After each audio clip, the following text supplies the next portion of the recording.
Boxing, biology and the Olympics. This is the hotbed issue that has lit up Paris in and out of the ring. I do remember people saying to me, oh, she looks like a bloke, you know, you're fighting a bloke. The debate around a fair fight has been focused on two athletes, Taiwan's Yu-ting and Algeria's Imane Khelif. Both will compete for gold over the weekend. Instead of focusing on their success, there's been intense scrutiny on their sex. After boxing, you have a life to live. So they should protect the women boxing all over the world. I feel really sad for her in the way that she's become the face of this discussion. Anya Stridsman, Australian Commonwealth Games gold medalist, is one of 9 women to have defeated Imane Khelif in 2019. She remembers her skill, not her strength. And I remember not being very impressed with her, thinking that she wasn't using her reach, you know, she didn't have a good jab. And I said, you know, if I get drawn to fight her, you know, I think I'll be able to break her down with my jab. The questions around Imane's eligibility to compete in the Olympics captured the attention of the world's media after her first opponent, Italy's Angela Carini, threw in the towel 46 seconds into the bout, claiming she'd never been hit that hard. Carini has since apologised. I'm from the US, and these issues of gender in sports have become a massive sort of political talking point that riles people up enormously. It's a person that transitioned. He was a good male boxer, and she didn't even go down. He hit her with 2 jabs, and she said, "I'm out." None of that is true. It is just completely untrue, every word of that. Suddenly, Imane's sex became the subject of rumour and speculation. In the past, she has never identified as transgender or intersex and has not disclosed her medical records. The IOC has made that very clear.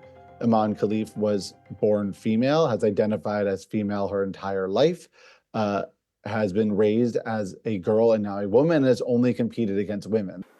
Imane Khelif is baffled by the claims. هذا هو سؤال اللي راني نطرح فيه النفسي أنا بحد ذاتي، نقول علاش حتى الآن، لماذا حتى الآن يصرى هذا الشيء؟ ما على باليش. أنا مهم جيت هنايا مركزة على الهدف تاعي وهو الأولمبياد. In 2023, Imane Khelif and Taiwanese boxer Yu-ting were both disqualified from the World Championships by the International Boxing Association, which claimed they failed gender eligibility tests. We don't exactly know the validity of these gender tests. The IOC considers them illegitimate. We also know that these tests on Imane Khelif was done, and the results came out days after she defeated a Russian boxer that had been undefeated before that, which is certainly curious timing in the eyes of many people. Pouring petrol onto the fire this week, the IBA held a press conference in the French capital to clear the air. We're not able to disclose the results of any tests, but you can read between the lines where that sits. Honestly, I don't tell lies. There's no requirement for me to tell lies. I'm giving you the facts. That's as it is. If you ever needed any evidence at all that the IBA is unfit to run boxing, just to look at the key members of the IBA who took part in that travesty yesterday. The current president of it, Umar Kremlev, is a known, let's say, acquaintance of Vladimir Putin. The extent of their relationship is not sort of entirely known. So much of what's happening with the IBA and these boxers is all sort of related to this ongoing feud between the IOC and Russia. Reporter Jared Diamond says these governance issues at the IBA have prompted the International Olympic Committee to wholly dismiss the organisation and its claims about the two athletes. At the heart of that feud is Russia's invasion of Ukraine and the IOC's decision to force its Olympians to compete as individual neutral athletes. The IBA is sort of using the fact that they are allowed to compete in the Olympics as further opportunity to sort of sow discord in the games. And we've known for months, years really, that Russia was, let's say, unhappy with the Olympics and might try to sort of sow that sort of discord. I find the whole debate sort of irresponsible by both the IOC and the IBA, that they wouldn't have had these discussions beforehand, but they're sort of choosing to have it in a public forum.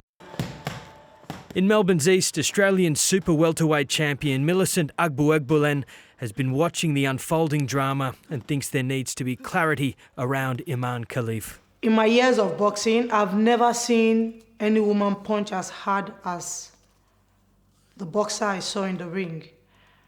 So for me, for the viewers out there, please don't judge me. I do not see that lady as a girl. Millicent is a Commonwealth Games bronze medalist. When she's fit and healthy, she believes she can win any fight as long as it's on a level playing field. It's going to discourage a lot of girls. And it's going to take a lion mind to see them bounce back to say, I'm going to challenge this person.